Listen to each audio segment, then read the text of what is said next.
Menteri Koordinator Program Perekonomian Republik Indonesia, Airlangga Hartarto, menyatakan ekonomi Indonesia diprediksi mengalami pemulihan di tahun 2021.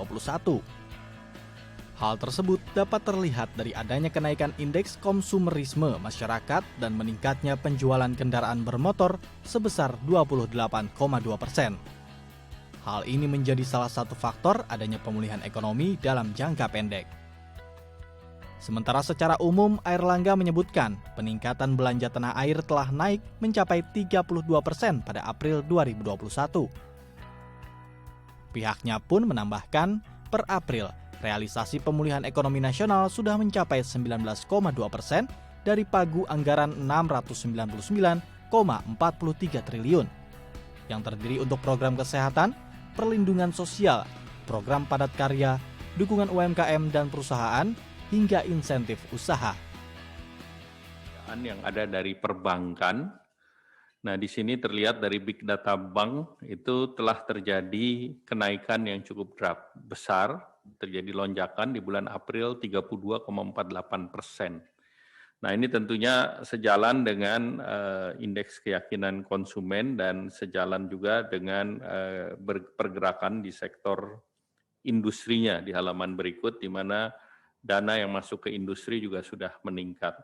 Nah, dari dua tersebut menunjukkan bahwa telah terjadi geliat dari segi konsumsi, dan ini sebagai akibat dari pemerintah memberikan PPNBM yang untuk industri otomotif maupun PPN yang ditanggung pemerintah untuk properti. Nah, terkait dengan kegiatan menjelang Lebaran, ada yang didorong oleh pemerintah untuk menggerakkan perekonomian adalah dengan pembayaran THR. Tren positif yang ditunjukkan oleh perekonomian Indonesia dinilai membaik karena sedang berjalannya program vaksinasi COVID-19 untuk mencapai kekebalan kelompok. Menteri Kesehatan Budi Gunadi Sadikin menyatakan, hingga 23 April 2021, ada 26,2 juta dosis vaksin yang dimiliki pemerintah Indonesia. Vaksin yang sekarang sudah ada di tangan pemerintah, baik itu diproduksi langsung, kita beli langsung dari luar negeri atau melalui Bio Farma, ada sekitar 26,2 juta. Dari 26,2 juta ini, sekitar 18 juta sudah disuntikan. Jadi sekarang kita masih ada stok sekitar 8 juta dosis. Di mana stok 8 juta dosis ini kemarin sekitar 3 juta adalah merupakan produksi baru dari Bio Farma yang segera akan kita kirim ke daerah. Laju penyuntikan kita sekarang kemarin saya lihat sempat 500.000, tapi karena stoknya turun dan puasa turun ke 200, sekarang udah balik lagi ke 350 sampai 400.000. Jadi kalau 8 juta stok itu 400.000 sehari, kita punya stok sekitar 20 hari suntik, ya 20 hari suntik.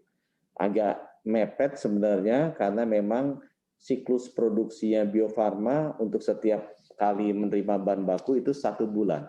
Ya. Jadi kita masih punya kira-kira 20 hari stok untuk suntik. Selain terus mendorong percepatan vaksinasi COVID-19 dan produksi vaksin dalam negeri, pemerintah Indonesia akan mendatangkan 426 juta dosis vaksin COVID-19 dari sejumlah produsen di beberapa negara. Dari jumlah itu, 225 juta dosis masih menunggu jadwal pengiriman. Novi Permatasari, Tim Liputan, DAI TV.